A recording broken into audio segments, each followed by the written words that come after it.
There is nothing more important than a well-oiled team.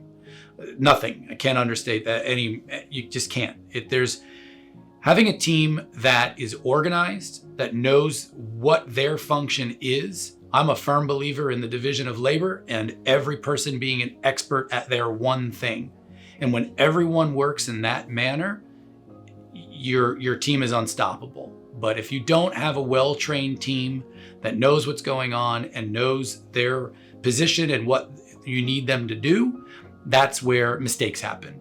And in medicine, you don't want mistakes. That's why we have checklists, and that's why we have individuals that do only specific things, and they're great at it, and it's that repetition is key. And because of that, that's why we're successful, and that's what gives you great outcomes. So one of the things that we value is continuing education for our team. We gladly help them and assist them go to conferences.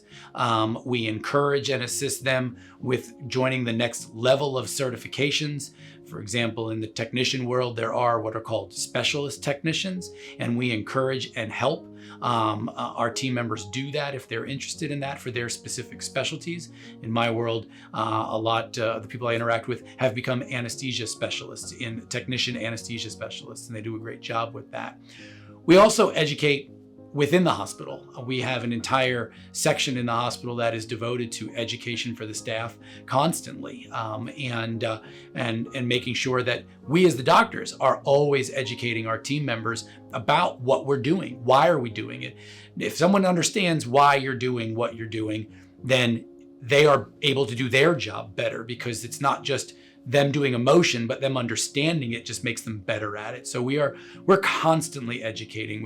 That's the most important thing, is supporting the team in their education is going to make them better and help you, but it also is a morale builder. When a team member, particularly technicians, they have a skill, and if you don't utilize that skill, they feel undervalued, and no one wants to feel undervalued, and then they're not happy at their job, and then you don't have that team member anymore.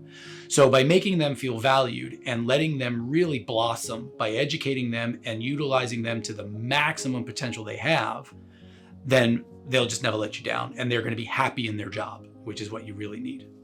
Another benefit of training and making them feel supported is, as I said, it makes them want to stay part of the team. It makes them feel valued. It makes them want to stay in the profession. And that is something that this profession has struggled with over the years, is making the team members feel as a valued part of the team, and making them want to stay here. And that is why, unfortunately, our profession has a terrible turnover rate, with the average technician only lasting 5 years in the profession.